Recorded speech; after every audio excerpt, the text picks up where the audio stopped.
Isang mapagpalang araw po mga minamahal na mga kaibigan. Welcome po kayo dito sa ating programa na For Peace Discussions kung saan we are all learning to pray, prove, practice, and proclaim kung ano po ang binabanggit ng salita ng Diyos. At nagpupuri tayo sa Panginoon sapagkat tayo po ay nagpapatuloy at meron tayong pagkakataon na makapag-aral muli ng salita ng Diyos. And of course, akin pong wini-welcome ay kasama, Pastor Ishmael Ferry, na patuloy po naging kabahagi po ng ating mahalagang ministry tungkol po sa mas malalim pa na pag-aaral po ng ating Sabbath School lesson. Ngayon po, ibinibigay ko sa kanya pagkakataon para po sa ilang pagbati. Pastor? Ginigiliw na taga-subaybay. Ayan, isa panibago na naman pong yugto ng ating pong pag-aaral dito po sa ating pong programa na For Peace Discussions. Nawa po ang pagpapala ng Diyos ay ating kamtin. Hindi lamang natin maunawaan kundi maisabuhay natin ang mga lesson na ating pong matututunan. Nawa po ay inyo din pong suportahan ang humble ministry na ito sa pag-share ng link ng ating pong pag-aaral upang sa ganon ay mas maraming mga kapatid at mga nagsasaliksik ng katotohanan ang makakaunawa sa salita ng Diyos. God bless po sa ating lahat. Ayan. Thank you, Pastor Ish, sa iyong pagbati, sa iyong pag-promote. Of course, amin pong recognize ang ating mga viewers. Maraming salamat po yung mga manonood po ng ngayong live at magre-replay po ng video na ito. Kayo po ay malugod na tinatanggap. And then we are hoping and praying na sana po ay ang inyo pong matututunan ay, sabi nga ni Pastor Ish, hindi lang maririnig, kundi may apply po natin sa ating pang-araw-araw na buhay. And tayo po may ginagamit na outline dito po sa ating pag-aaral. At ito po ay ready po ng inyong mga lingkod. Ito po ay madadownload po ninyo, libre lang po ito. Nandiyan po yung link sa caption ng video na ito. At pag kinlik nyo po yun, dediretso na po kayo sa website kung saan nyo po madadownload. So, yan po is meant to be shared sa mga churches po natin, sa mga leaders or mga Sabbath School teachers po natin na nagpapasimula pa lamang sa pag-aaral ng pagtuturo ng Sabbath School lesson. We hope and pray na ito ay makakatulong po sa ating mga iglesia. So tayo po nagpapatuloy sa ating Sabbath School lesson kung saan nakafocus po tayo ngayon na ang title po ay Uniting Heaven and Earth, Christ in Philippians and Colossians. Nakasentro po ating pag-aaral kay Kristo mula po sa mga sulat ni Apostol Pablo po sa Pilipos at sa Colosas. At ang lesson 3 po natin ay may kinalaman sa tema na buhay at kamatayan. Ano kaya itong ituturo sa atin tungkol sa buhay at kamatayan? Yung pananaw ni Pablo na kanya pong ibinabahagi sa mga taga-Pilipos noon at ngayon po ay atin pong iisa-isahing pag-aaralan po sa araw na ito. So bago tayo magsimula ay hilingin po muna natin ang presensya ng ating Panginoon. Pastor Ish, pwede ba kayo magkaloob ng panalangin? Tayo ay manalangin. Minamahal namin Diyos, itinatalaga namin sa iyong mga kamay ang aming pong pag-aaral. Nawa po, ipagkaloob sa amin ng banal na Espiritu na maghahatid sa amin sa pagkaunawa na lahat ng mga katotohanan. Magbibigay din sa amin ng lakas upang sa ganon kami po, Panginoon, ay patuloy na magpahinuhod sa iyong kapangyarihan at pasakop upang sa ganon ito'y aming maisabuhay. Naasahan po namin ang iyong pamamatnubay at ang pagpapalang aming tatanggapin para sa pag-aaral na ito sa pangalan ni Jesus. Amen. Amen. Thank you, Pastor Ish. Salamat sa iyong panalangin. Again, kung kayo po'y bagong tune in, welcome po sa For Peace Discussions, kung saan we are all learning to practice, pray, prove, and practice and proclaim ang salita ng Panginoon. At tayo po'y nasa lesson 3 na po natin pag-aaral. At if you want the copy, just click the link dyan po sa caption, mga kapatid. So, buhay at kamatayan, lesson 3. Ang atin pong talatang sauluhin sa ayon sa lesson o pinakang fondasyon ng atin pong foundational verse sa lesson po ngayong week. Philippians chapter 1 verse 21. Ang sabi po dito, sapagkat sa ganang akin ang mabuhay ay si Kristo at ang mamatay ay pakinabang.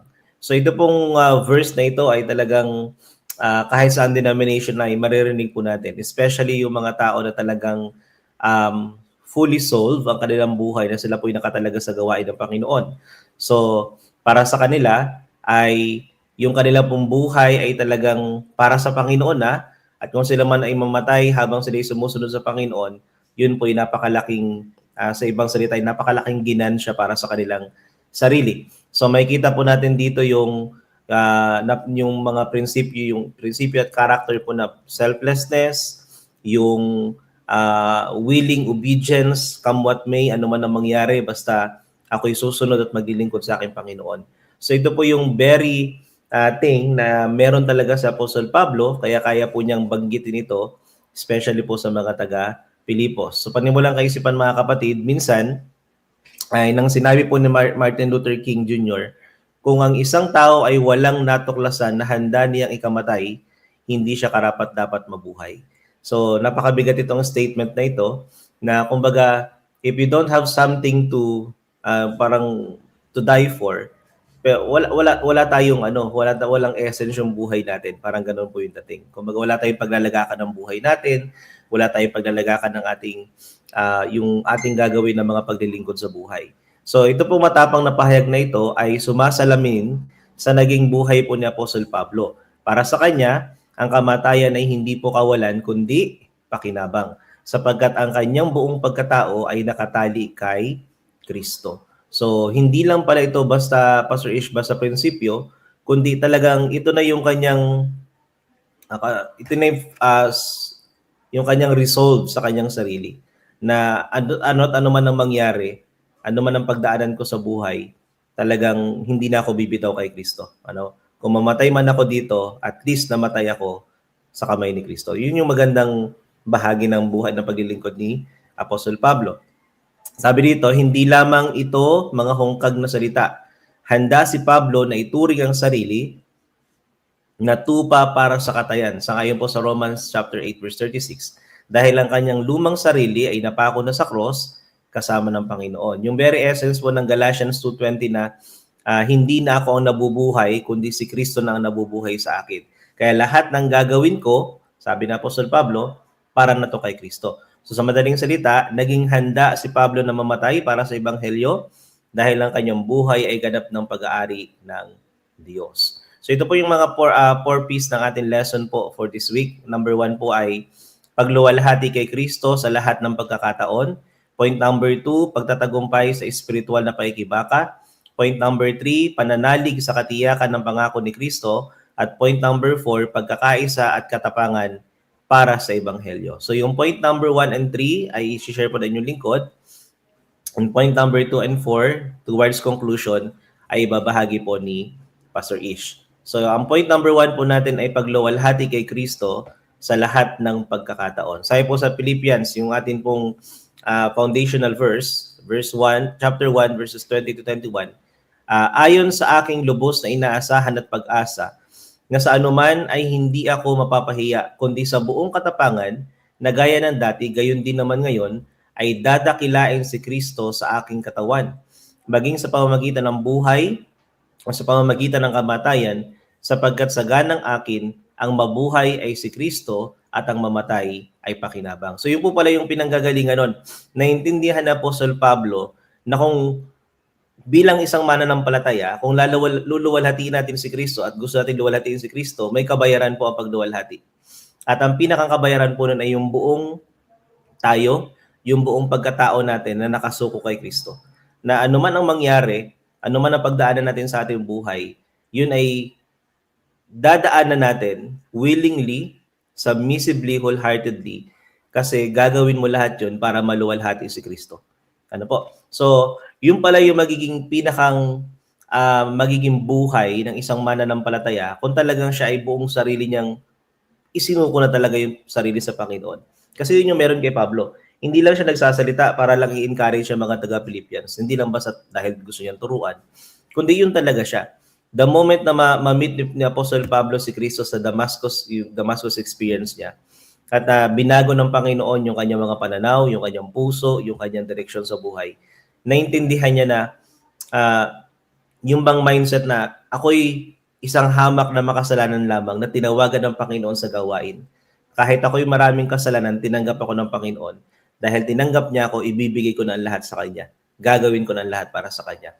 So, alam niya na yung pangangatawan na ito, itong meron tayo, ito po ay dapat, kung talagang natanggap natin si Kristo sa buhay po natin, ito'y para na po sa kaluwalhatian ni Kristo, hindi na para sa ating kaluwalhatian. Sabi nga po dito sa Acts of the Apostles, page 464, ang pagtitiis at kagalakan ni Pablo sa panahon ng kanyang mahaba at di makatarungang pagkabilanggo, ang kanyang katapangan at pananampalataya ay isang patuloy na sermon. Ano po, hindi kumbaga yung simpleng paninindigan niya sa Panginoon at yung simpleng pagtatapat niya sa Panginoon sa abot ng kanyang makakaya, doon pa lang ay nagiging buhay na itong mensahe sa mga tao, especially sa mga Kristiyano noong kanya pong kapanahunan.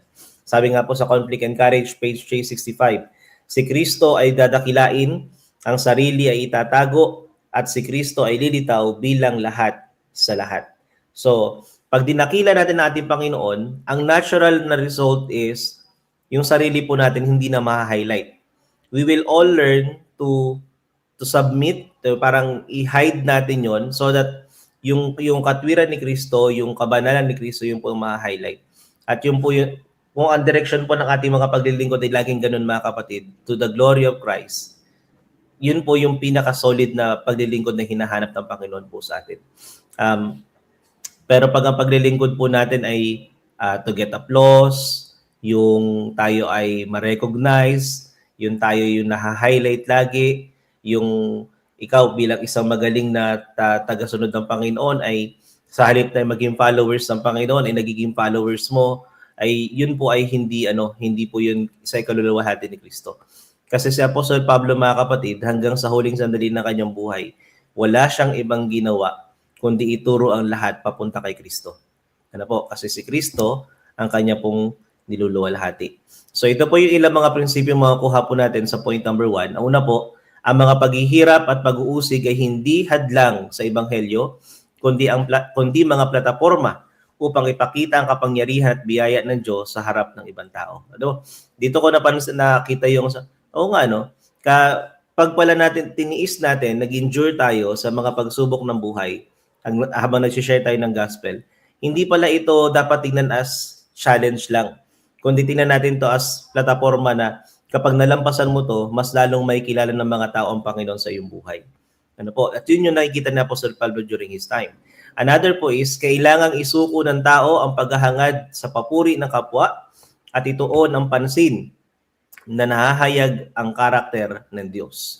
So, naniniwala ko, Pastor Ish, sa lahat ng ating mga viewers, na kapag ang paglilingkod ng iglesia po natin ay lumampas tayo dun sa yung recognition, sa applause, lumampas tayo dun sa, kung mag-post man tayo sa social media, lumampas tayo sa desire ng dopamine ng isip ng utak natin na gusto ko ng maraming likes, gusto ko ng maraming views, gusto ko ng maraming followers. Pag lumampas yung paglilingkod natin doon na hindi lang yun yung kinoconsider natin at ang gusto nating mangyari ay ma-highlight ang Panginoon, yun yung klase ng paglilingkod na naluluwalhati ang Panginoon. Ano po?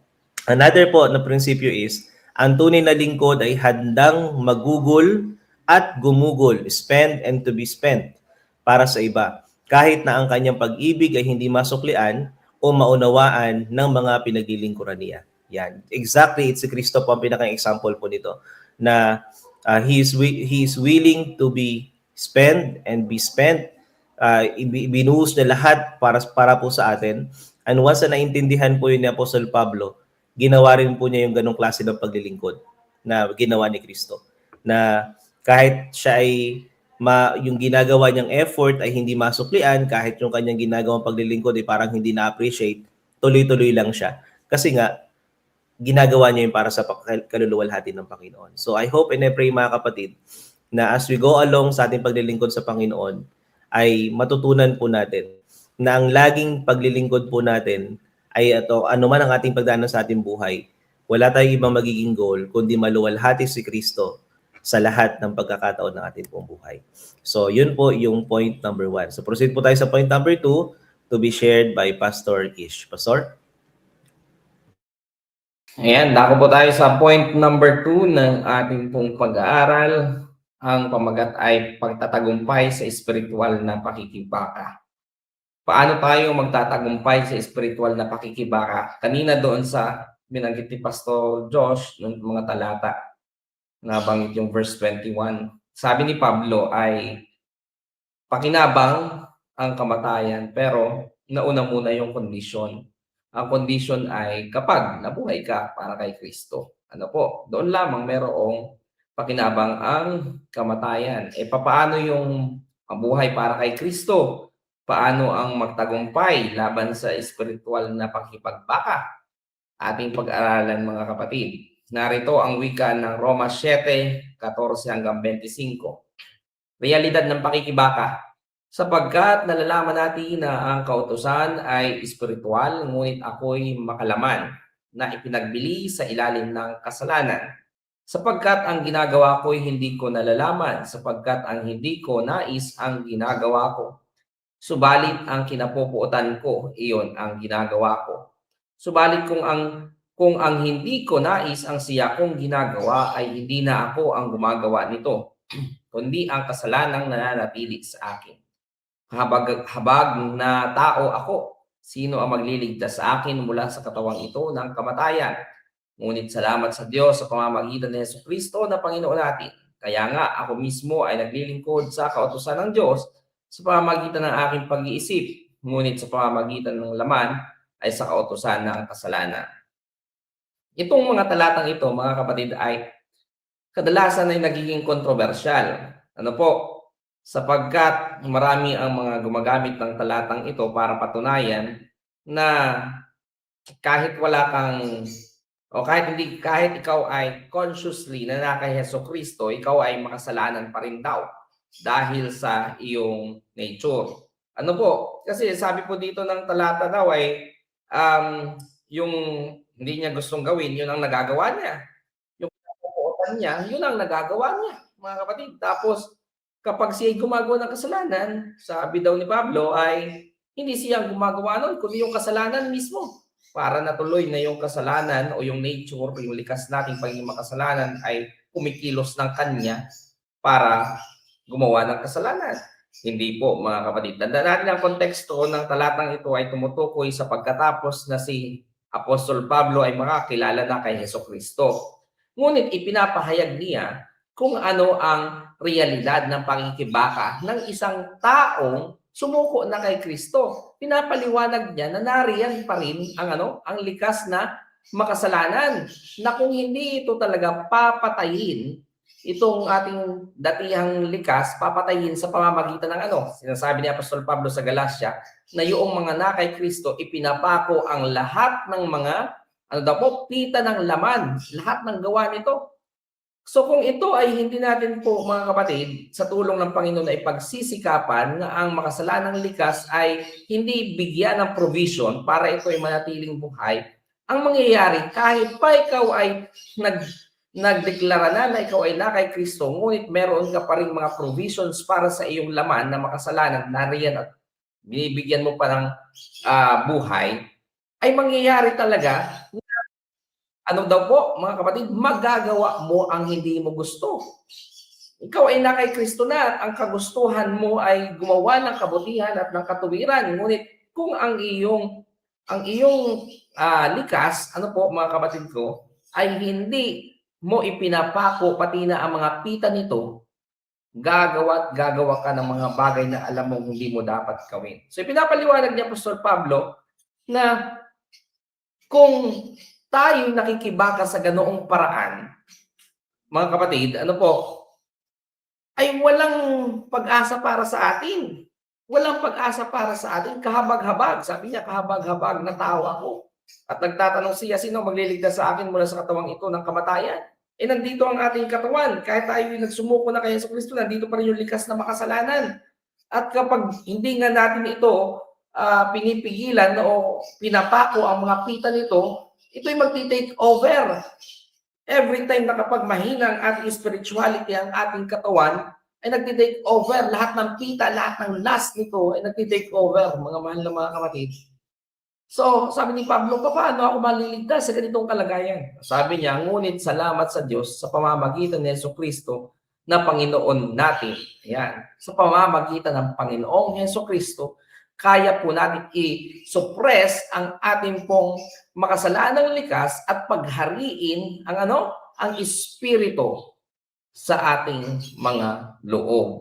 Kaya sabi niya, kaya nga ako mismo ay naglilingkod sa kautusan ng Diyos sa pamamagitan ng aking pag-iisip. Bakit yon? Bakit sinabi niya naglilingkod siya sa kautusan ng Diyos sa pamamagitan ng pag-iisip? Dahil ang paglilingkod sa kautusan ng Diyos is by willingness, by our choices, by willful obedience.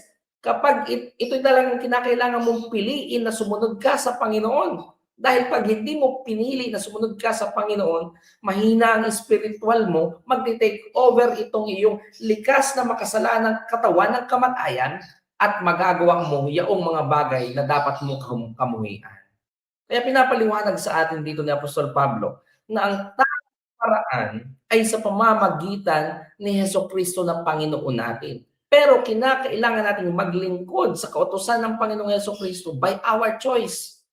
Dahil ang kabilang banda niya, sabi niya dito sa dulo, ngunit sa pamamagitan ng laman ay sa kautusan ng kasalanan.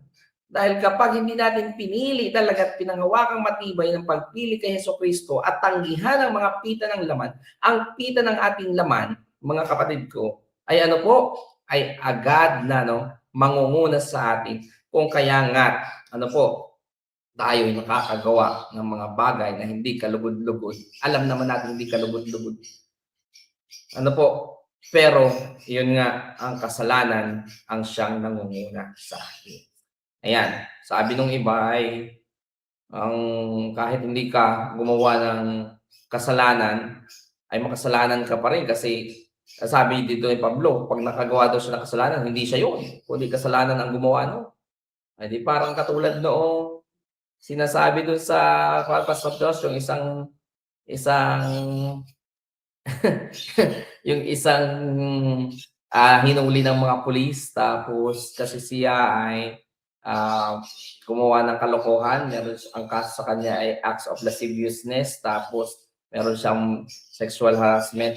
Sabi niya, Pastor, ay siguro, umiral ang kademonyohan ng aking kamay, gumalaw. Hindi ka mga kapatid, hindi ka nagiging kabahagi sa paggawa ng kasalanan unless napiliin mo ang paggawa. Hindi nakilos basta ang ating katawan. Hindi nakilos basta ang ating katawan sa paggawa ng kasalanan. Dahil tayo ay nasa makasalanang likas na laman. Hindi, kundi nangyayari lamang ang kasalanan kapag nakipag-participate ka sa pamamagitan ng pagpapahintulot na gawin mo. Ang pagkakasala. So, laging nandun yun. Nandiyan lagi ang ating mga choices. Tayo ay aware. Hindi tayo gumagawa ng kasalanan na hindi natin kinoconsent. Ayan. So, narito. So, pakikibaka na inaasahan ng Diyos. Ano ang inaasahan ng Diyos para sa ating pakikibaka? Sabi ng Ye shall receive, power page 353. Ang bawat kaluluwa ay dapat makipaglaban sa sariling hilig. Ayan, nakita po ninyo yan. Kaya nga sabi ng Galatians 5, yung sinasabi ko sa inyo kanina mga kapatid, those who are in Christ have crucified the flesh and its lust. Ang mga nakay Kristo talaga, yung mga nananatili kay Kristo, ipinapako sa krus ang laman at ang mga pagnanasa nito. Dapat po tayo makipaglaban sa sariling hilig. Hindi pumarito si Kristo upang iligtas ang mga tao sa kanilang mga kasalanan, kundi mula sa kanilang mga kasalanan. Nakita niyo po mga kapatid, anong ibig sabihin ito? Gusto kong i-highlight ito, Pastor, itong line na ito. Pumarito si Jesucristo, hindi para iligtas tayo sa mga kasalanan. Ang ibig sabihin nito ay hindi si Jesucristo pumarito na tayo ay ilalayo lamang sa kasalanan. Paano tayo makakalayo? Dahil dala-dala natin sa ating sariling likas Hindi yung parang inilayo lamang tayo ng Panginoon sa kasalanan tapos hayaan niya lang na kumilos tayo sa pagkakasala. Hindi. Kundi ang sabi daw, mula sa kasalanan, mula sa kanilang mga kasalanan. Ibig sabihin, pumarito si Jesucristo, hindi lamang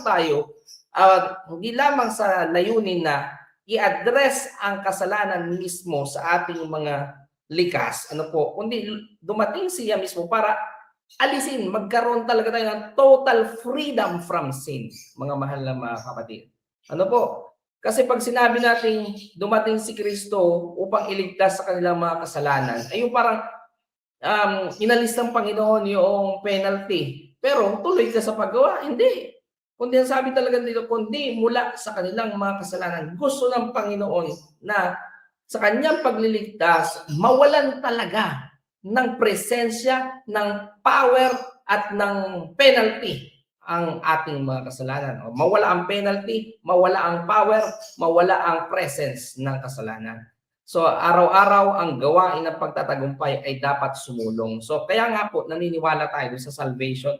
Dala-dala ng ating Panginoon, kung tayo tumanggap sa Kanya, dahil nga nabatid natin na tayo makasalanan, na lubos, kinakailangan natin ng tagapagligtas, nagsisi tayo, tapos tayo itinuro ng kautusan kay Kristo bilang tagapaglinis, tayo ay inalis ng Panginoon mula sa penalty o sa parusa ng kasalanan. Tapos habang tayo araw-araw na nagpapahinuhod sa Diyos at araw-araw na sumasampalataya may kapangyarihan si Jesucristo para tayo ay makalaban sa kasalanan, binibigyan niya tayo ng kapangyarihan na tayo ay masanal. Na huwag magpa-enslave, huwag magpaalipin. Sa pamamagitan po nun, yung kapangyarihan ng Diyos na binibigay sa atin through sanctification ay ano po mga kapatid? Para ang kasalanan huwag na magkaroon ng power to enslave us. Kaya nakakatanggi tayo. Kaya tayo ay nakakapili na ayaw kong gawin yan kahit pa inuudyok ng aking isip na makasalanan gawin ito. Meron tayo ng choice na to say no to sin. At pag dumating si Jesucristo, aalisin ang ating pong makasalanang likas, ating katawan, na meron tayo ditong kadalasan na meron tayong leaning. Mga kapatid ko, doon ay totally ang kasalanan. Wala nang mang influence sa atin. Araw-araw po ay dapat natin gawin ang pagtatagumpay. So araw-araw, saan tayo pumapatak? Doon sa sanctification.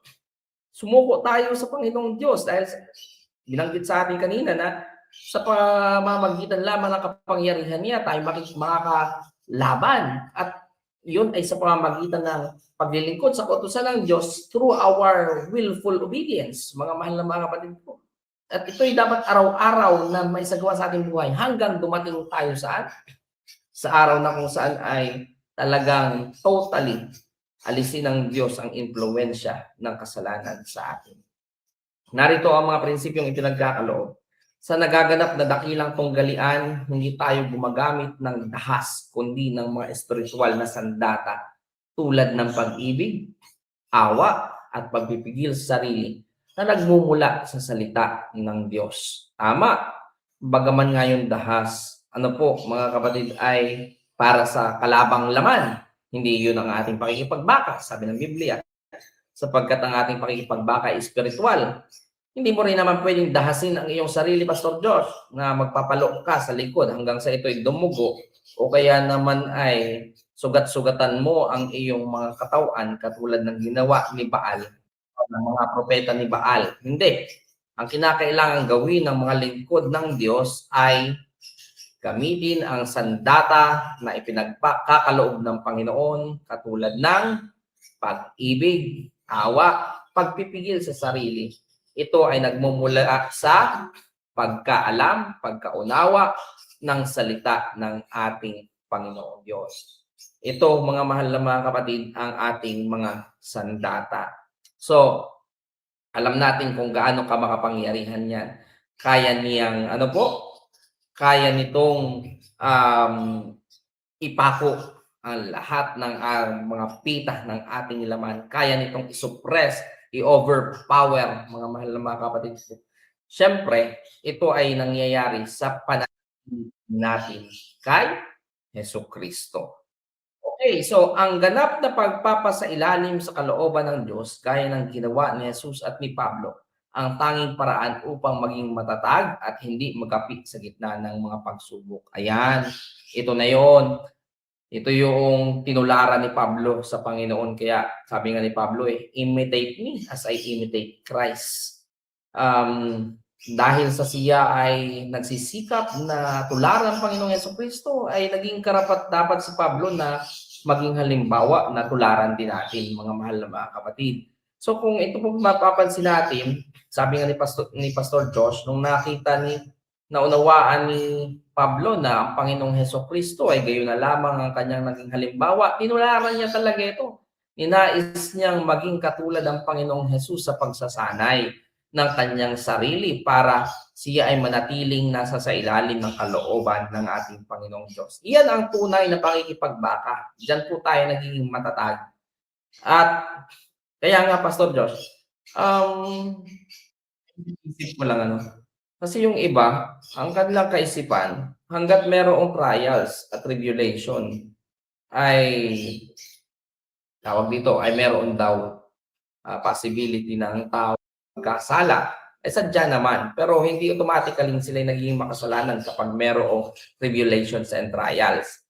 Ang mga trials and tribulations ay ginagamit ng Panginoon para palitawin yung ating pong mga masamang mga pag-uugali. So pag na-identify natin yung ating masamang pag-uugali o yung kaya yung natural reaction ng ating pong makasalanang likas, idadalangin natin dapat yan sa Panginoon. So papaano iyon? Automatically ba pag basta merong nabanggit na tribulation, trouble, ay merong pagkakasala? Hindi. Kundi kapag nakita mo na ganun yung reaction, idadalangin mo sa Panginoon. At papaano ka magiging dalisay? Sa pamamagitan ng pananatiling na ikaw ay napasa ilalim ng kalooban ng Diyos sa pananatili ng pag-ibig, awa at pagpipigil sa sarili.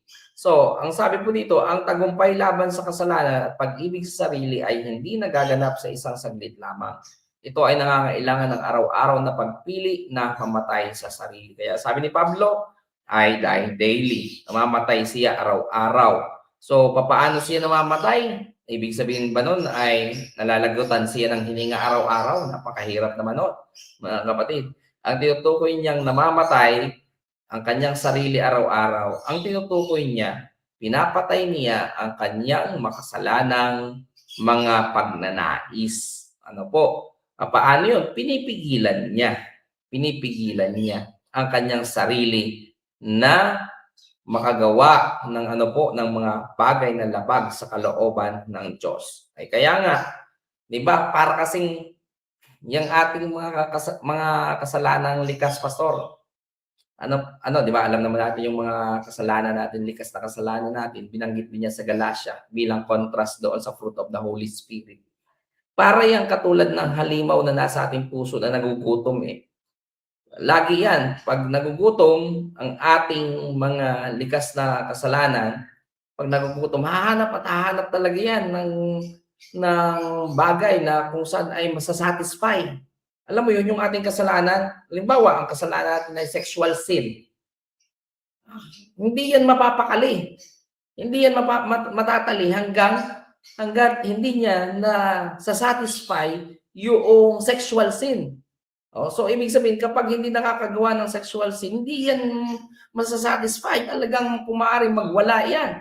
Kaya, ang nangyayari, nararamdaman natin yun, na parang hindi tayo matali hanggang hindi tayo masatisfy na magawa natin yung magkakasala na yun. Nagugutom kasi siya. So, anong kinakailangan mo para mamatay siya? Huwag mong pakainin. Kasi pag ginutom mo yan, mamamatay iyon at masasanay na talagang hindi na siya mag-take over, hindi na siya makaramdam ng ganoong tawag na parang dissatisfaction. So dahil patay na siya, wala na siyang pagnanais. Diyan ay sa pamamagitan ng kasanayan. Kaya nga kinakailangan ng pagpili na mamatay sa sarili araw-araw. Halimbawa naman, Pastor, ay yung gluttony, di ba? Yung gluttony, yung nais mo lagi ay mukbang. O yung talagang gusto mong talagang every time ay busog ka na, hihigitan mo pa, yun ang laging hanap ng iyong tiyan. Yun ang laging hanap ng iyong tiyan. Paano mo mapapatay ang sin ng gluttony? Ay di pagpipigil pa rin sarili. Kakain ka rin naman. Pero, hindi mo pagbibigyan na every time na kahit busog ka na, gusto mo pa rin talaga yung pakiramdam na kung maaari talagang bubusugin mo pa ang iyong sarili. Kinakailangan mo ng pagpipigil sa sarili. Yung iba nga, fasting pa. Ayan. So, kung atin pong mapapansin, mga mahal na mga kapatid, napakahalaga maunawaan natin na tayo reality, meron pa rin tayong likas na makasalanan na nanatiling kinakailangan nating paglabanan. Pero, mga kapatid ko, iyan ay napaglalabanan at nagkakaroon tayo ng consistency sa pamamagitan ng pagsasanay. Kinakailangan natin ng kasanayan. Kaya nga po, sabi noong mga kapatid, nung nakaraan, nag-uusapan namin yung prayer, napakahirap daw. Napakahirap daw na yung sarili mo ay sanayin. Sabi ko, i-practice yung pang-araw-araw na laging dapat unahin ng Panginoon sa panalangin. Napakahirap. Pero ang kasagutan dyan ay practice. Kinakailangan nating sanayin ang ating sarili. Ano po? Sanayin para tayo po ay dumating sa pagkakataon na ang masasanay na sa atin ay yung paggawa ng kalooban ng Diyos. So yan lamang po para sa point number 2, pagtatagumpay sa mga pakikipagbaka, mga kapatid, dadako na tayo sa point number 3, Pastor Josh. Ayan. Thank you, Pastor Ish, sa yung na-discuss po. Very detailed at nakita po natin doon yung mga dapat po natin gawin. So bago tayo magpatuloy sa point number 3, tayo po muna ay makinig ng isang himig ng awit.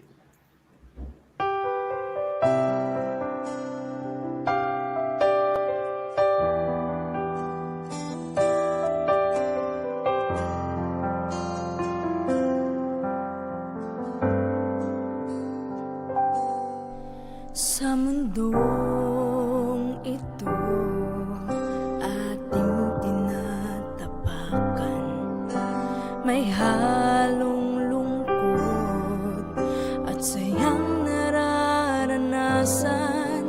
Ngunit bakit sa saya ay nakakalimot na, at tanging sa lungkot naaalala ka.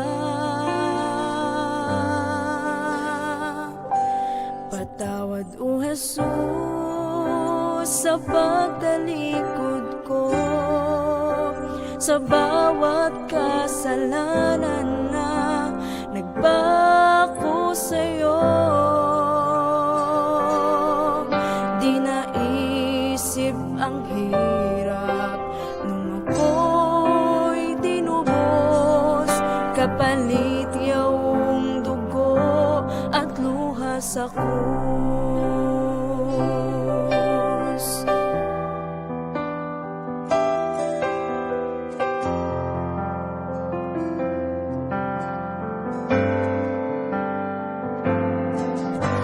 Sa bagong umaga aking haharapin, samahan mo ako saan man makarating. Hindi na muli mawawalay sa'yo, gabayan mo ako, Panginoon ko.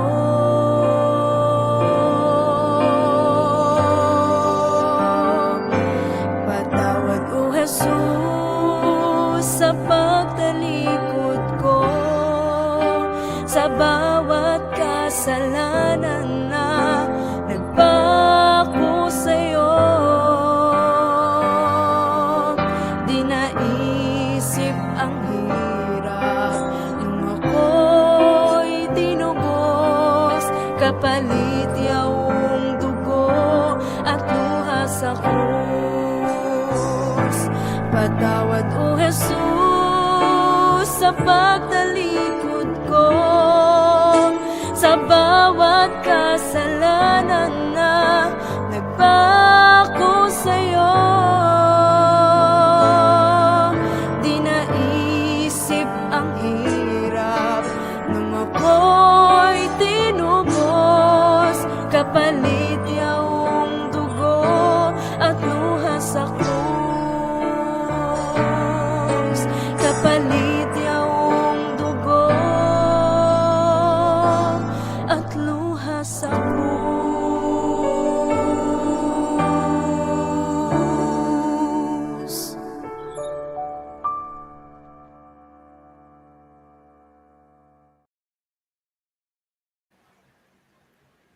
Purihin po ang Panginoon sa magandang himig ng awit natin narinig. Ano po? Tayo po yung magpapatuloy sa atin pong point number 3, pananalig sa katiyakan ng pangako ni Kristo. So, Yung shinare po ni Pastor Ish kanina ay yung talagang realidad sa buhay ng mananampalataya. At yung ine-expect ng Diyos as we serve Him habang tayo po nagpapatuloy sa pagsunod sa Kanya, ay meron din tayong constant warfare. Yung po actually yung pinakang statement na Ellen White, constant warfare against our flesh. Ano po, at hayaan nating magtagumpay ang Panginoon sa atin. At para tayo po makapagpatuloy sa pakikibakan na yon, kailangan na po nating matutunan yung tungkol sa katiyakan po ng pangako ni Kristo. Kasi yun yung pangahawakan natin para tayo ay mag-strive, para tayo ay hindi panghinaan ng loob, na may pangako ang Diyos na tutulungan po niya tayo. So tingnan po natin. Ito po yung paniniguran ng Panginoon sa atin sa Isaiah chapter 41 verses 9 to 10. Ang sabi po ay ganito: Ikaw na aking kinuha mula sa mga dulo ng lupa, at tinawag kita mula sa mga pinakamalayong sulok niyon, na sinasabi sa iyo, ikaw ay aking lingkod, aking pinili ka at hindi kita itinakwil. Huwag kang matakot sapagkat ako'y kasama mo, huwag kang mabalisa sapagkat ako'y Diyos mo, aking palalakasin ka, oo, ikaw ay aking tutulungan, oo, ikaw ay aking aalalayan ng kanang kamay ng aking katwiran. So basically, ito po yung pangako ng Panginoon, contextually, sa panahon po ng Israel, nung sa Old Testament. But then ito is the same promise na ibinibigay ng Diyos sa lahat ng susunod sa Kanya. So binigyan ng assurance sa Panginoon, paniniguro sa atin na dahil tinanggap mo si Kristo, susunod ka sa Kanya, ang assurance sa Panginoon, ikay tinuturing ko aking lingkod. Pinili kita at hindi kita itinakwil. So dahil hindi ikaw ay aking lingkod, sabi ng Panginoon, ako ang Diyos mo. At dahil ako ang Diyos mo, ako magpapalakas sa iyo, ako ang tutulong sa iyo, ako yung aalalay sa iyo, sabi ng Panginoon. So, dito sa verse na ito, makikita po natin na wala tayong reason para tumigil sa pakikibaka. Wala tayong reason para tayo ay ma-discourage. Wala tayong dahilan para tayo ay magpahingang Panginoon. Ano muna ako?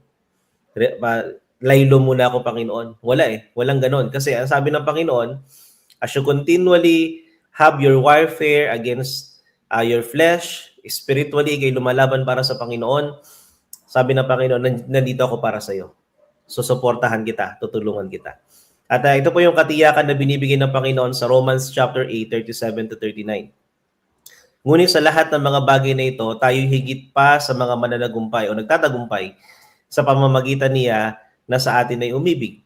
Sapagkat ako'y naniniwalang lubos na kahit ang kamatayan man, ni ang buhay, ni ang mga anghel, ni ang mga pinuno, ni ang mga bagay na kasalukuyan, ni ang mga bagay na darating, ni ang mga kapangyarihan, ni ang kataasan, ni ang kalaliman, ni ang alinpamang nilalang, ay hindi makapaghihiwalay sa atin sa pag-ibig ng Diyos na nakay Kristo Jesus sa Panginoon natin. So dito makikita po natin na once na tayo po ay naging assured sa Panginoon, yung love ng Diyos sa atin, ang tutulong sa atin para hindi tayo bumitaw, para tayo laging manampalataya, para lagi tayong kumapit sa Panginoon. At ang sabi ng Diyos, once na tayo po ay hindi yun binitawan, mga minamahal na mga kapatid, tayo po ay higit pa sa isang mananagumpay. Yun yung tingin sa atin ng Panginoon. At ito po ay hindi lang ito naysayings. Ito po talaga ang mangyayari. Once na tayo po ay nagsikap at yung po'y nalalangkapan ng pagmamahal at pagsuporta ng Panginoon po sa atin, wala pong pagsala na tayo po'y magtatagumpay para sa Panginoon. So, we just have to learn na tayo po'y manalig lagi sa katiyakan po ng pangako ng Panginoon. At ito po ay daily basis, daily choice through the Holy Spirit na lumuluko po sa atin everyday na ipinapaalala yung promise ng Panginoon, itinuturo sa atin kung ano yung dapat natin paniwala at panghawakan. So, ito po ay natututunan on a daily basis. Hindi po ito yung minsan ka lang naniwala, forever nang ganon. Hindi po ganon. Every day, pipili po tayong maniwala. So, ito po yung ilang principles na makukuha natin sa point number 3. Ang tunay na katiyakan ay hindi nagmumula sa sariling lakas, kundi sa pagkakita, sa pag-ibig ng Diyos na nahayag sa cross na siyang bumabago sa ating mga plano at layunin. So, si Apostol Pablo, sa liwanag na kanyang paglilingkod sa kanyang mga sulat na nababasa po natin, nagagawa po niya yun, mga kapatid, kasi nandun siya founded siya dun sa pagmamahal ng Panginoon. And once na kanyang naintindihan yung pagmamahal na yun, binago lahat ng kanyang plano sa buhay. Even plano pala nababago, mga kapatid. kapag tayo po ay naintindihan yung pagmamahal ng Panginoon, yung layunin mo nababago din. And dahil nakikita mo na dahil sa pagmamahal na yun, once na in-spend mo yung buhay mo para sa Panginoon, siguradong merong gagawin ng Diyos para sa iyo. Ano po? Yun po yung meron kay Apostol Pablo. Sunod po, ang tunay na mananampalataya ay namamatay araw-araw. Yung binanggit ni Pastor Ish kanina. Sa sarili upang ang buhay ni Jesus ay mahayag sa kanyang katawan na nagbibigay ng kapayapaan anuman ang hatol ng mundo. Kaya, yung sinasabi ni Ellen White na we are to always have warfare against the flesh, mamamatay yung ating sarili araw-araw. Kasi once na nagtumatayo yung sarili po natin, mga kapatid, hindi talaga maha-highlight si Kristo. Kasi ang flesh is always in warfare against sa Panginoon. Kasi ito yung nature ng pagiging laman po natin. Tayo ay laban sa Panginoon. Pero once na tayo po nagpapasakaw sa Diyos, kagaya na Apostol Pablo, I die daily, sabi niya, pinapatay niya yung kanyang sarili so that the glory of Christ, the character of Christ, ay marireveal sa kanyang buhay. So, put it practically, halimbawa, tayo ay sinabihan ng masakit ng ating kapwa, ng ating kasama sa bahay, ng kasama sa church, you have a choice. Yung pahayaan mo ba yung flesh mo ang manaig o yung katwiran ni Kristo ang manaig sa iyo? Pag pinili mo na manaig yung katwiran ni Kristo, pinapatay mo yung iyong sarili na hindi ka gaganti ng pareho, hindi ka gagawa ng ngipin sa ngipin, na mata sa mata, kasi hahayaan mo na yung katwiran ni Kristo yung mahayag sa iyong buhay. So, every day, sa lahat ng sitwasyon ng buhay po natin, pumipili tayo mga kapatid, kung sino po yung mabubuhay sa buhay po natin, sa katawan na ito. Yung ating pagiging makalaman o yung katwiran ni Kristo na handang ilokob sa atin ng Panginoon everyday. So, para magawa po natin yon, kailangan po talaga tayong well-versed pagdating sa mga pangako ng Panginoon. Kasi once na tayo po ay hindi naalala yung pangako ng Diyos, we'll always end up doing something on our own. Hindi para sa Panginoon. Hindi sa paraan ng Panginoon. Na gugustuhin, pag ginawan tayo na masama, ang end up natin, pag hindi tayo well-versed sa pangako ng Panginoon, gusto natin gumanti to get even. Pero once ay kayo well-versed sa pangako ng Panginoon, sige lang, bahala na ang Panginoon diyan. Yun lagi ang response natin. Kasi nga, naintindihan mo na yung pangako ng Diyos na ipaglalaban kita, ang kailangan mo lang manahimik.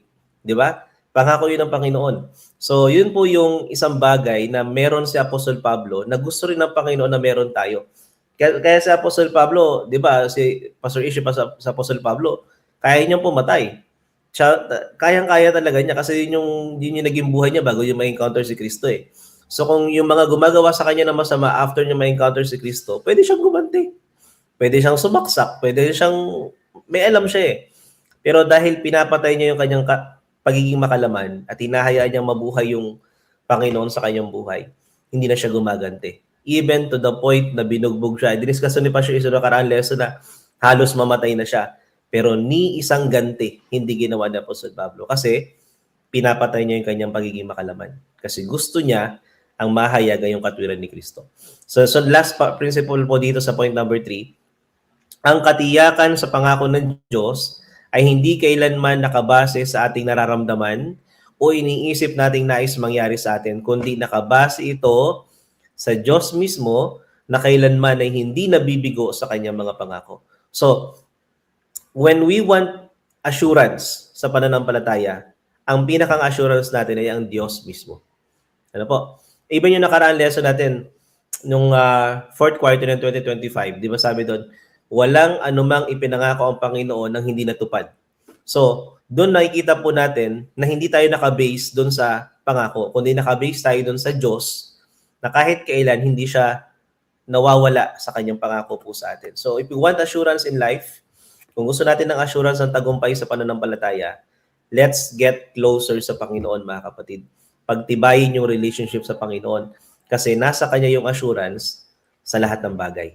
Ano po? So, yun po yung point number 3, pananalig sa katiyakan ng pangako ni Kristo. So, let's go to point number 4 at i-share po ito ni Pastor Ish. Ayan, thank you so much, Pastor Josh. Napakagandang pagtatalakay ng point number 3. Ito naman tayo sa point number 4, pagkakaisa at katapangan para sa Ebanghelyo. Narito ang sinasabi, pamumuhay na naaayon sa Ebanghelyo. Pilipos 1:27, ang inyo lamang pamumuhay ay maging karapat-dapat sa Ebanghelyo ni Kristo, na kayo'y nangakatayo matibay sa isang espiritu na may isang pag-iisip na nakikipaglaban dahil sa pananampalataya sa Ebanghelyo. Gusto kong i-highlight yung una. Meron po ba lang akma? Sabi po dito, may akma na pamumuhay talaga para sa Ebanghelyo ni Kristo. Ano po? Hindi lahat kasi ng nakakaalam ng Ebanghelyo ay namumuhay ng karapat-dapat. Pero ang sabi ni Apostol Pablo, malinaw niya sinabi, sa inyo lamang ang pamumuhay ay maging karapat-dapat sa Ebanghelyo ni Kristo.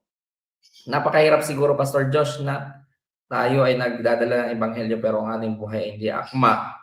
I think that will not bring salvation, but instead, baka distraction pa ang dala, no?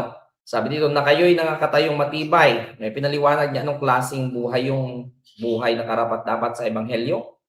Nangakatayong matibay sa isang espiritu. Sa espiritu ng Diyos. Yung espiritu ng ng pag-ibig sa isa't isa. Espiritu ng pagmimisyon. Dapat iisa lang ang ating espiritu ng pagmimisyon.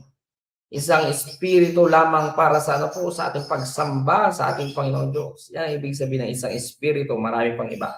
Na may isang pag-iisip na nakikipaglaban dahil sa pananampalataya sa Ebanghelyo.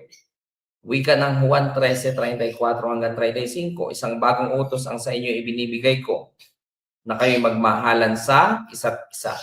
Kung paanong minahal ko kayo, magmahalan din kayo sa isa't isa. Sa pamamagitan nito ay makikilala ng lahat ng mga tao na kayo ay aking mga alagad kung kayo may pag-ibig sa isa't isa. Ito yung bagong utos, mga kapatid, na ibinigay ng Diyos. Kasi yung dating utos ay mahalin mo ang iyong kapwa gaya ng pagmamahal mo sa iyong sarili. Which is, merong loophole doon, mga kapatid ko. Dahil ang ating pagmamahal ay hindi perpekto, sabi ng Panginoong Diyos, ang tularan natin ay pag-ibig niya kung paano siya nagmahal sa atin. Diyan lamang nagkaroon ng panibagong utos. Pero hindi ibig sabihin ng Panginoon na wala na yung 10 Commandments. Kasi pag-ibig pa rin sa Diyos at pag-ibig sa kapwa. Doon lamang sa pag-ibig sa kapwa, hindi na ang basehan ay ang pag-ibig sa sarili. Kundi kung paano tayo ay inibig ni Jesus. So sabi po dito, pamumuhay na naayon sa Ebanghelyo ang kanilang kagalakan sa gitna ng paghihirap at kahiyan, ang kanilang kawalan ng takot ng ang lupa ay naginig sa lindol at ang kanilang espiritu ng Kristiyanong pagpapatawad ay nagdala ng pagkumbinsi sa puso ng bantay bilangguan. Ito yung karanasan ni Pablo at ni Silas na habang sila po ay nag-aawitan sa loob ng presohan, ng bilangguan, dumating isang napakalakas na lindol na anupat, nang sira ang mga pader na sana ay kung ganun ang mga pangyayari sa reality dito sa ating panahon, nagsisitakas ang mga mga preso o ang mga bilanggo. Pero sa ilang panahon, hindi sila nagsitakas, nanatili sila at sa kanilang espiritu ng pagiging kampante o mapayapa sa gitna ng paghihirap at kahihiyan at ng takot, ay nanatili sila sa espiritu ng ating Panginoong Hesukristo. Yan, ang sinasabi ng The Acts of the Apostles, pages 425 and 426. Ito yung mga klase ng mga karanasan na karapat-dapat nating tularan, mga minamahal na kapatid. Ano po? Ito ang mga prinsipyo itinuturo. Ang estratehiya ni Satanas ay ang paghati-hatiin ang mga mananampalataya. Ayan, divide and conquer. Pag na-divide tayo, wala nang united na force o power, aatakehin niya o unahin niya yung mga mahina hanggang sa kayanin na niya lahat. Yan. So, ang isang iglesyang nagkakaisa ay hindi kayang buwagin ng anumang pag-uusig. Amen.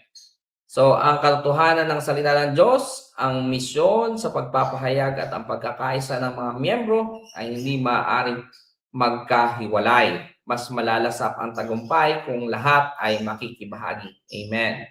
Tunay po yun. One in mission din tayo, mga mahal na mga kapatid. Ano po? Na kapag banal na gawain ng Diyos, wala dapat sanang natitira o naiiwan. Dapat tayo ay sama-sama, mga minamahal. Ano po? Kaya nga tama yung binabanggit ng isa dating director na hindi mo mararamdaman ang saya o celebration ng harvest kung wala ka naman na iambang. Di ba?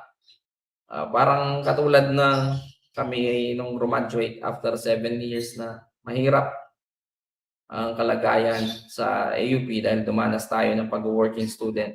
Ang bait talagang masarap magmarcha, masarap lumakad dahil alam mo yung paghihirap. Ano po? So, ganun mga kapatid, kung tayo ay nakikibahagi, madadama natin ang kasiyahan pagkatapos ng pag-aani at ang kasiyahan at pati yung paghihirap, yung toil sa paglilingkod, mararamdaman ng iyong kapwa.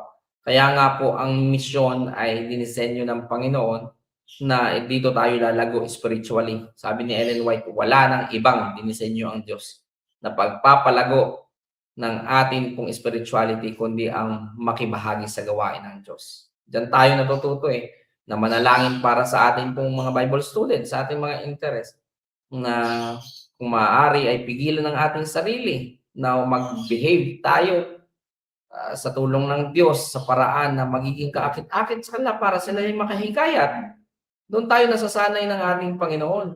Pero kung ikaw, pastor, kung tayo ay namumuhay lamang para sa ating sarili, doon, napaka-conducive naman yon para sa spirito ng selfishness at sa pag-uugali na hindi para sa Panginoon. Bakit? Kung namumuhay tayo para sa ating sarili, regardless ng ibang kapwa, ay hindi tayo makikimi na ipapakita sa kanila yung ating kasamaan. Bakit? Ay makasarili tayo, wala tayong pakialam sa kanila kung ano lamang ang makakabuti sa atin.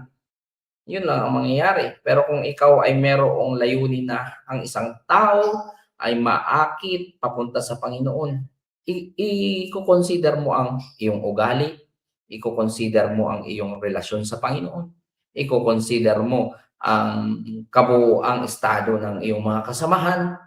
Ganyan, lumalago tayo sa ganoong klase ng paglilingkod. Ang pagdurusa para sa kapakanan ni Kristo ay bahagi ng buhay Kristiyano, ngunit ito ay naging banal dahil ang Diyos ang gumagamit ito upang itanyag ang kanyang kapangyarihan at katapatan. Mga kapatid, tama po iyon. Nagdurusa tayo para sa ating Panginoong Hesukristo. Merong mga tao na nagdurusa para sa kanilang sariling mga ipinaglalaban. May mga tao na matibay ang kanilang ideology na kahit sila'y magsilap ng sarili o mag-hunger strike, kaya nilang gawin yun. Pero iba po yung ginagawa ng isang Kristiyano na naghihirap at niluluwalhati si Kristo. Ito yung mga tao na kung saan ay nag-aakit ng mga kaluluwa papalapit kay Jesus. Ito yung mga tao na kung saan ay ang kanilang pagdurusa at suffering ay mga kapatid, nakaalay. Inialay para sa Panginoon, para sa pagluluwalhati ng kanyang dakilang pangalan. So mga minamahal na mga kapatid, ang mga nagdurusa para kay Hesukristo ay kabilang sa binanggit ng Biblia ng mga mapapalad. Ang sabi ng Biblia sa Mateo 5, mapalad kayo kung kayo ay inuusig, inaalipusta, o kayo ay pinagwiwikaan ng masama alang-alang sa akin. Sabi ng Biblia, hindi ba't ganyan din ang kanilang ginawa sa mga propeta, sa mga lingkod ng Diyos na nauna sa inyo? Sa pamamagitan, mga kapatid, ng pagdurusa na tinatanggap natin, hindi natin tinatakasan ng pagdurusa, kundi with willingness ay hinahayaan nating maranasan natin alang-alang sa pangalan ni Hesukristo. Napakalaking pribilehiyo yan. At ganyan po ang iningatan ni Pablo sa kanyang sarili. Hindi ko malilimutan ang mga sinabi niya, Pastor Josh, na ang kanyang mga sufferings ay ipinagpapasalamat niya sa Diyos dahil nasumpungan siya ng Diyos na karapat-dapat na magbata ng pagdurusa sa kanyang pangalan. Kalain mo yun.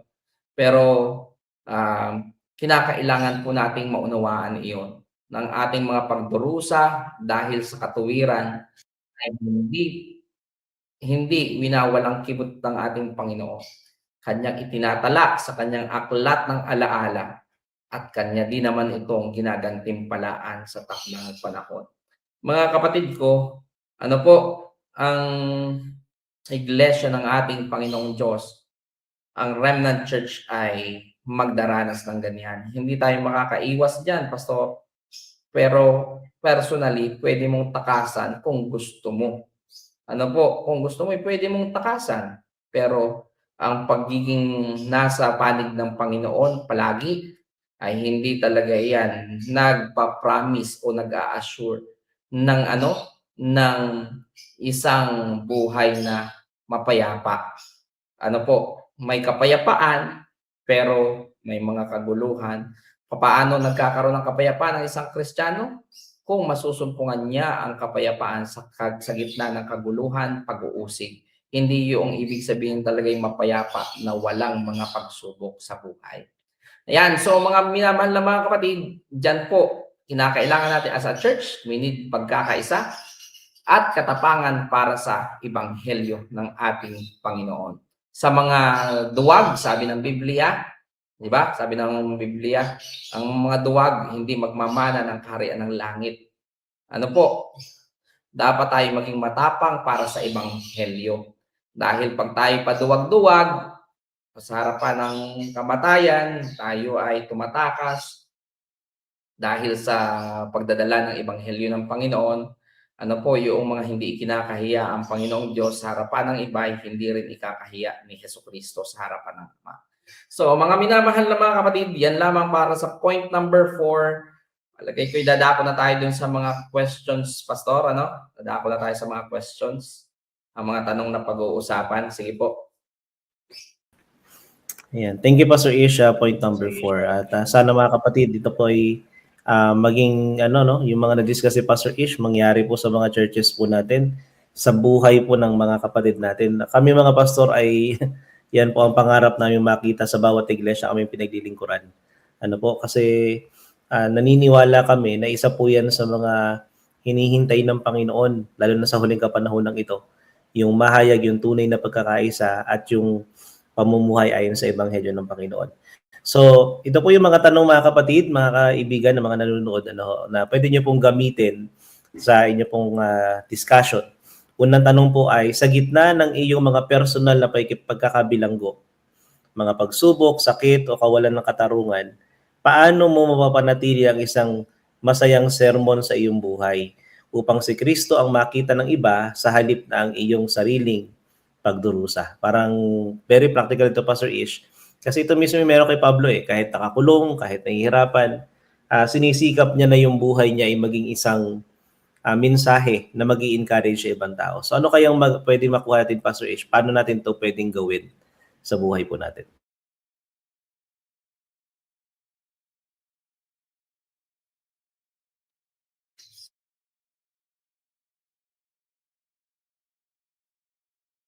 Paano kaya tayo magiging isang masayang sermon? Naalala ko, Pastor, yung sabi ng talata na kapag tayo ay na kay Kristo, ibibigay niya sa atin yung the peace that transcendeth all understanding. Ito ay yung pagiging masaya, hindi naman yan naka-standard sa kung lagi kang nakangiti o laging maayos o maliwalas ang iyong mukha. Bagaman isang indikasyon iyon. Pangit naman lagi ka makitang nakabusangot, di ba? Ibig sabihin nun ay sa loob mo talaga ay troubled ka. Pero hindi naman nakabase doon sa pagiging masaya o nakangiti lagi ang kasayahan ng buhay. May mga tao na sayang-saya ngayon pero mabalitaan mo lang, nakakalungkot, wala na. Sa susunod na umaga, wala na. Di ba? Ganun yung mga nababalitaan natin ngayon. Lalo na sa panahong ito na ang suicide ay talamak.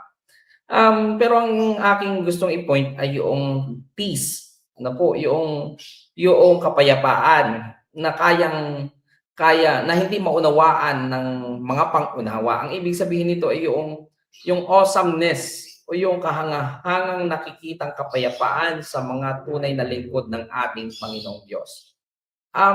ito yung pagtitiwala sa pangako ng Panginoon, Pastor, na kahit anumang bagay kanyang daranasin ay mananatili siyang, sabi ng Biblia ay be still.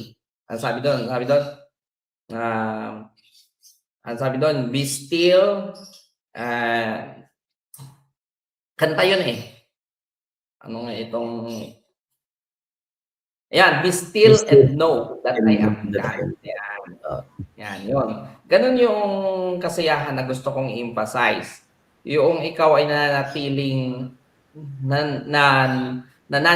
ng hawak sa pangako ng Diyos na na siya ay Panginoon at Diyos ng iyong buhay, hindi siya magpapabaya. Paano ba manatiling ng hawak? Hindi ka naman pwedeng nananatili ka ng hawak sa pangako ng Diyos na kitang-kita ng mga tao na balisa ka.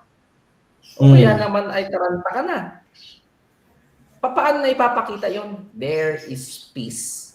There is peace. Nakikita mong payapa ang buhay niya.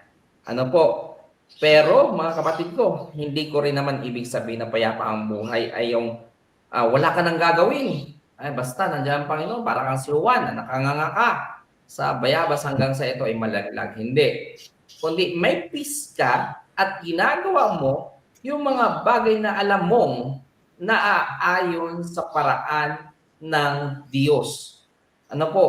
Hindi ka naman gumagawa na ikaw ay parang natataranta, kundi gumagawa ka ng mayroong kapayapaan at gumagawa ka ng mayroong pag-asa. Kaya mapapansin mo yung mga taong talagang masasabi natin may ganitong klase ng kapayapaan sa Diyos sa pagtitiwala sa Kanya.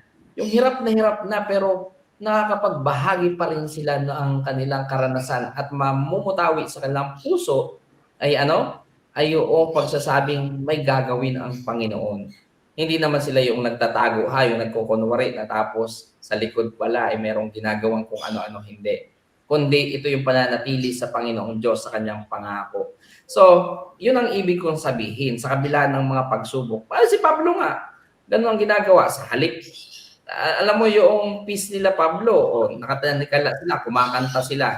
Di ba? Tapos mas lalo pang napatunayan yung kanilang pagtitiwala sa Diyos, yung kasayahan ng kanilang buhay nung nasira na ang bilangguan. Kasi baka kung tayo ay tumakas na tayo. Paraan na ito ata ng Panginoong Diyos. Hindi. Kundi nanatili sila doon. So yun ang masasabi ko, Pastor. Yun yung satisfaction na ating nakikita sa ating Panginoon sa kabila ng mga pagdurusa. Huwag naman tayo sana maging yung sinasabi nating tayo ay naniniwala sa Diyos pero ang dami nating reklamo. Alam mo yun? Yung kapag hindi na pakiramdam na natin parang iniisip na natin na parang hindi tayo nakikita ng Panginoon, hindi na tayo ng Panginoon, ay nagreklamo na tayo. Hindi ganoon. Kundi yung talagang banayan ang ating pong pananampalataya. So sabi nga ng sulat ng mensaherong si Ellen White, sabi niya, kapag nakakaranas tayo ng mga pagsubok, huwag na nating ibubulala sa iba. Pag pinag-uusapan ang mga pagsubok, lalo na ikaw ay Kristiyano, baka ikaw pa ang mas maraming reklamo, ay hindi. Mas makikita sa iyo ang tinatawag na na pagtitiwala sa pangako ng Diyos. Yun. So, yeah. Sa halip na ikaw ay comfort ay ikaw ay magko-comfort, ikaw pa ay comfort. Yun. Yan. Naisip ko naman dito, kumukonect din sa sinabi ni Pastor Ish, yung sa Psalms 23, yung kay Haring David, di ba? The Lord is my shepherd, I shall not be in want. Yung lahat ng sinasabi sa verse na yun, ang pinakang nakikita ko dun yung contentment mo sa Panginoon. Kasi pag kontento tayo sa Panginoon, talagang wala ka nang ibang hahanapin eh. Kumbaga, mag-offer man ng kaaway ng desire sa'yo na parang maganda magkaroon ng bahay, parang maganda magkaroon ng bagong cellphone, parang maganda magkaroon ng bagong ito, ganyan. Bakit, minsan tutoksohin ka, bakit yung buhay ni Pastor Ish napakagaan, bakit yun sa inyo hindi?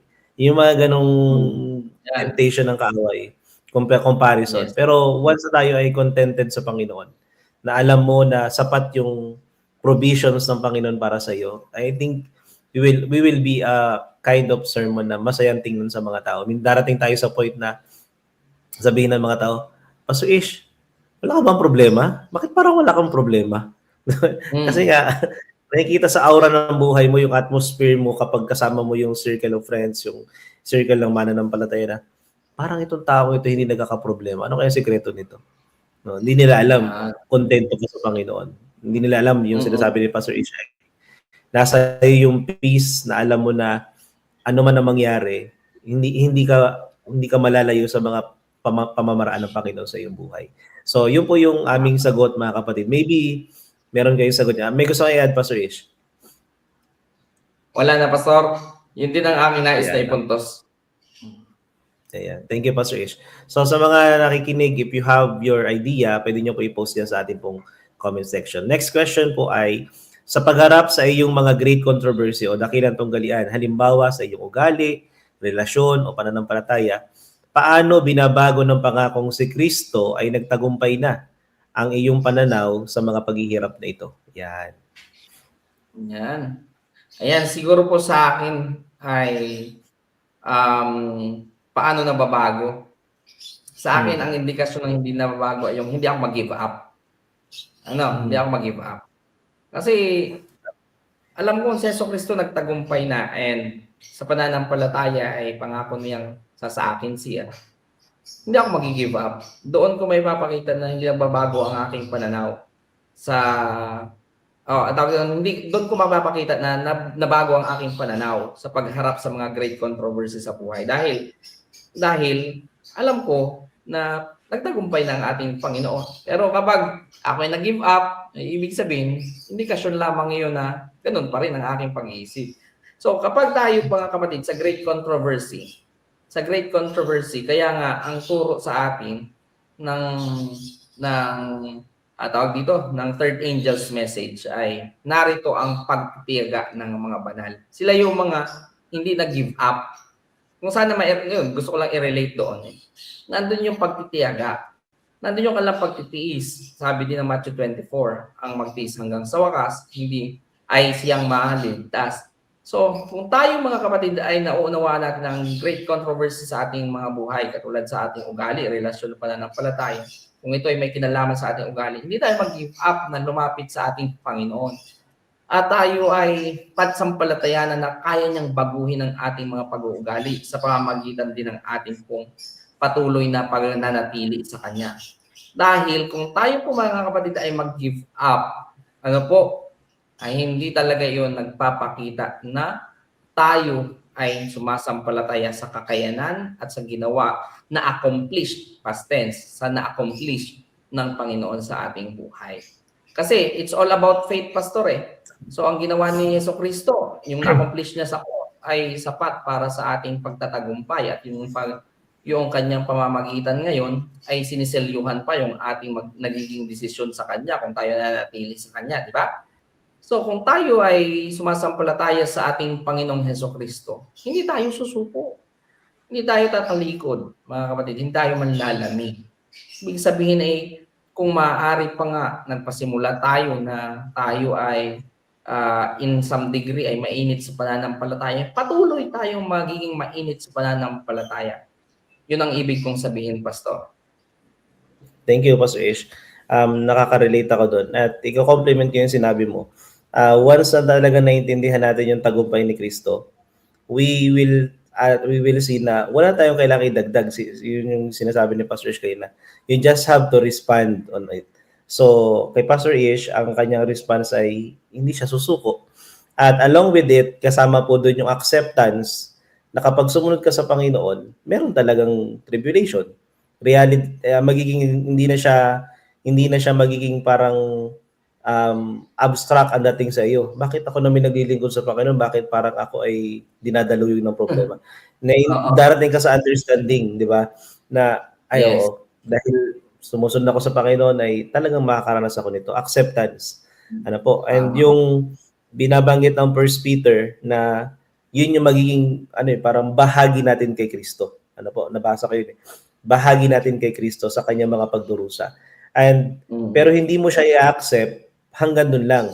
Tatanggapin natin siya with hope na nandiyan ang Panginoon para sa atin. Yung sustenance niya, yung provision niya, yung lahat ng Na sabi nga ay all powers of heaven, sabi ni Jesus Christ, ay ibinigay na sa akin, authority ibinigay na sa akin.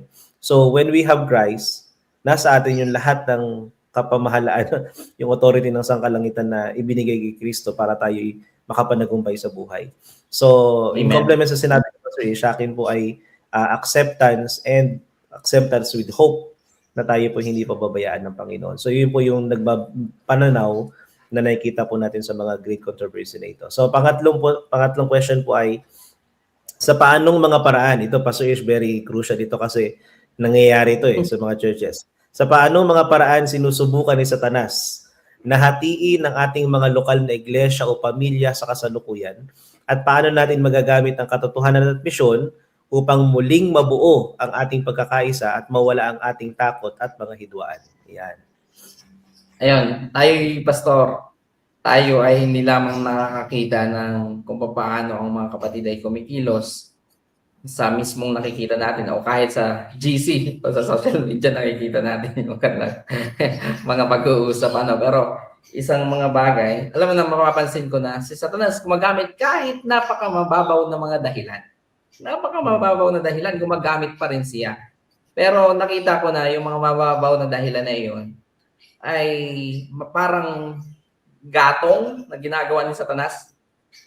Yung apoy, gagatungan niya. Pero yung pinakang apoy kasi ng lahat ng bagay na yan, gatong na lang yung ginagawa ni Satanas eh. Pag naka-spark siya ng isang maliit na flame, gagatungan na lang niya. Pero yung pinakang apoy ng lahat ng mga kung bakit lumalaki yung mga hidwaan, mga pagkabahabahagi ay yung ating pride. Sa totoo lang, nakita ko yung apoy niya na yung pride.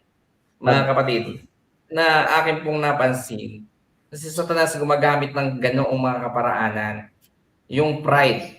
At ang aking observation dito, Pastor, nagkakaroon ng apoy ng pride kapag ang church ay walang ginagawa. Exactly. I mean, hindi sila nakafocus sa mission.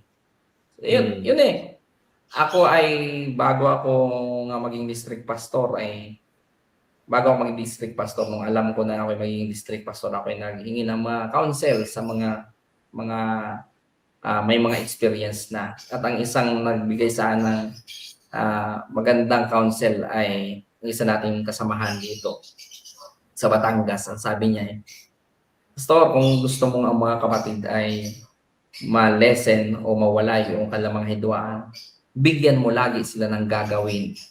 Bigyan mo lagi sila, mag-focus ka sa evangelism. Dahil sabi niya, dahil ang mga sundalong walang mga kalaban o walang gera, sila nagpapatayan. Doon sa kanila nakikita ang mga problema. Oo, kapag walang digma ang kinabibilangan. So, involve ko sila sa gawain. And nakita ko, unti-unting nag-settle down ang mga hidwaan. Nag-settle down ang mga pagkabahabahagi. Bakit? Isang kanilang focus kilala nila kung sino ang kalaban. Pero kapag wala silang talagang kilalang kalaban, kakalabanin nila ang mga kakampi na hindi naman sila dapat ang maglaban. So mga kapatid ko, yan ang aking napapansin. Si Satanas, unang niyang gagawin para mapahati ang iglesia ay kung maaari patatamarin. At magbibigay siya ng mga dahilan sa mga isip ng mga kapatid para sila maging tamad sa gawain. At pag sila tamad na sa gawain, yan, magsisindi na si Satanas ng mga bagay para i-spark ang kanilang mga pride. At kahit yung pag-spark ng pride pa naman napakadali. Kahit napakaliliit ng mga problema ay papalakihin.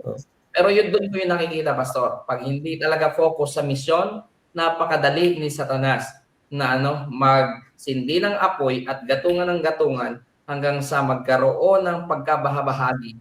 At sabi dito ay mababalam ang gawain ng ating Panginoong Diyos. Yun ang aking nakita doon, Pastor. Tama. Thank you, Pastor Ish. Personally, yun din. Siyempre, pareho naman tayo ng work. So, yun din ang napapansin ko.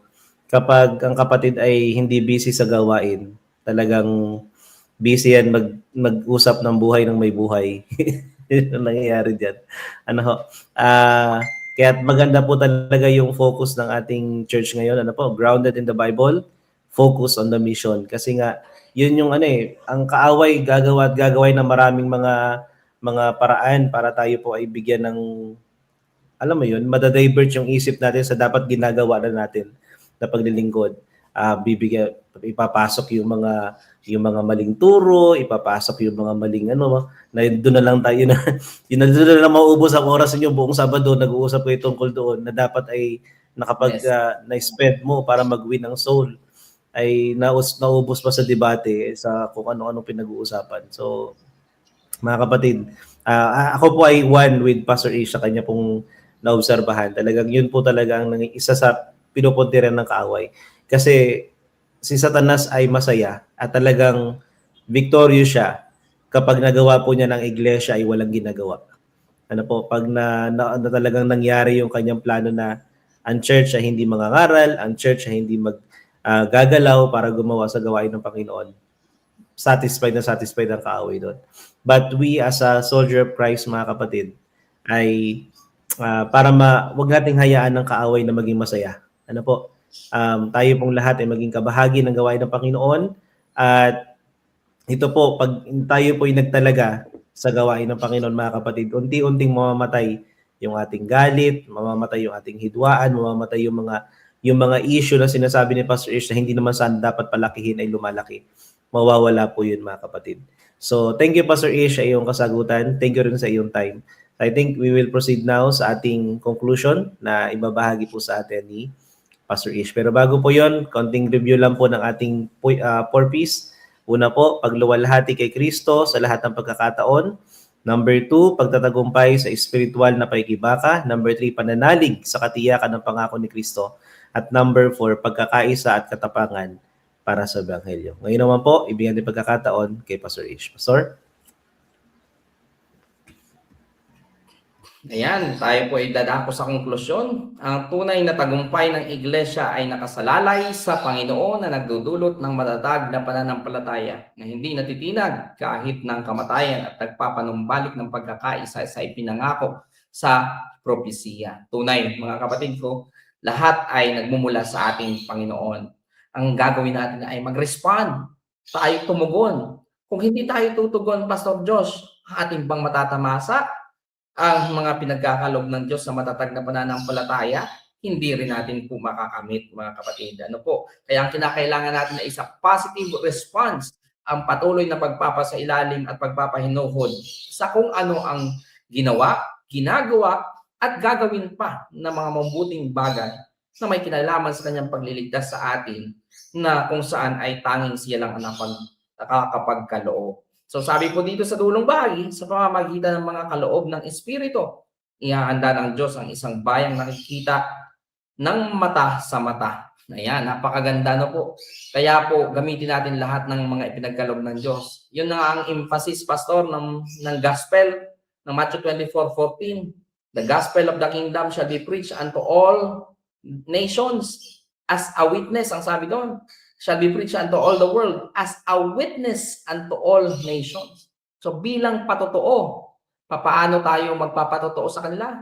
Dapat magkaroon sila ng visible na evidence ng result ng mabuting balita sa ating buhay upang ito ay maging kaakit-akit para sa kanila. Isang bayang, ano yung visible evidence? Isang bayang nagkakaisa sa katotohanan, may buong pagtitiwala sa Diyos na kanilang pinaglilingkuran na may kapangyarihang magligtas hanggang sa wakas. So dito sa atin pong lesson na ito, mga minamahal na mga kapatid ko, itinuturo sa atin pong leksyon na tayo po, mga minamahal, ay kumikilos sa buhay at kamatayan. Tinuturo sa atin ang Pilipos 1:21 bilang atin pong memory text na ang buhay kung atin pong ipapamuhay kay Kristo, ang kamatayan ay walang dalang kalugihan sa atin kundi kapakinabangan. Sa kabilang banda, kung hindi naman natin isentro ang ating buhay kay Kristo bilang Panginoon at tagapagligtas, tunay po, dapat natin katakutan ng kamatayan sapagkat magdadala ito ng malaking kalugihan. Ano ang mas gusto natin? Ang kamatayan ay katakutan at magdala ng kalugihan, o ang kamatayan ay hindi katakutan at magdala pa ito ng ng kapakinabangan. Ang ating buhay ngayon ang makapagsasabi. Ngunit malinaw na sinasabi ng ating pong leksyon, ang mamuhay kay Kristo, ang mamatay ay pakinabang.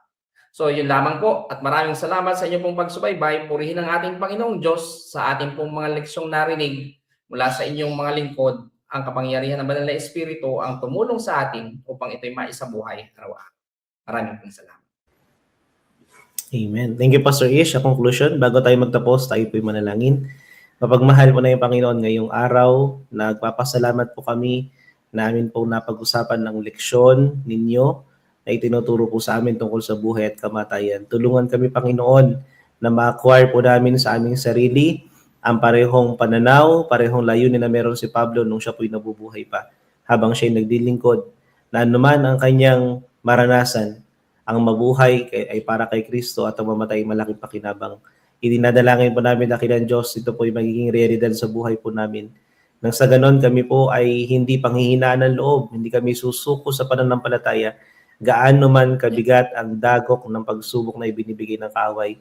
Tulungan din kami na kilang Diyos na masumpungan po namin ang kapayapaan na galing sa inyo, ang pag-asa na nanggagaling sa inyo, upang ang aming paglilingkod, Panginoon, ay maging isang kasiyasiyang gawain sa amin at hindi po namin kasasawaan anuman ang maging sitwasyon ng buhay. Pinapanalangin po namin sa inyo, Panginoon, ang mga viewers po namin sa iba't ibang lugar, mga nanonood ngayong live at ang mga magre-replay ng video na ito. Alalahanin sila, Panginoon, at tulungan na masumpungan din po nila ang mahalagang leksyon na makakatulong sa kanilang pananampalataya sa iglesia na kanila pong pinaglilingkuran. Napalalay ko rin, Panginoon, si Pastor Ish, kasama kanyang may bahay, patuloy niyo po sila i-sustain. Ngayon sila po ihaharap sa panibagong distrito, panibagong paglilingkod sa mga kapatid. I-sustain sila, Panginoon, na inyong biyaya. At ibigay niyo po sa kanila, Panginoon, ang pinakamataas, makalangit na karunungan na kanilang magagamit upang ang kanilang paglilingkod ay may kitaan na impluwensya ng langit na mag-aakay sa mga kapatid sa patuloy at buong pusong pagtatalaga sa inyo. Panginoon, ipinagkakatiwala po namin sa inyo ang bawat isa at tulungan kami sa huling kapanahonan ito habang nagaganap ang mga propesiya na kami po'y patuloy na mapapalapit sa inyo. Ang relasyon po namin sa inyo ay titibay at patuloy kaming sasangkalulukuban ng Banal na Espiritu upang ang amin pong mga desisyon, ang amin pong mga pili ay laging nagiging ayon sa inyong kalooban. Salamat dakilang Diyos pagdinig sa mga panalangin. Kalaki po ng pagpapatawad na mga pagkukulang at pagkakasala sa pangalan ni Jesus. Amen. Amen. Once again, maraming salamat mga kapatid sa pagsama po sa amin dito sa 4Ps Discussions. I hope pagkita-kita tayo next week dito lamang po sa programang ito. So pagpalain kayo ng Panginoon at sumayin niyo po ang pakikisama ng Diyos sa buong sanlingkong ito.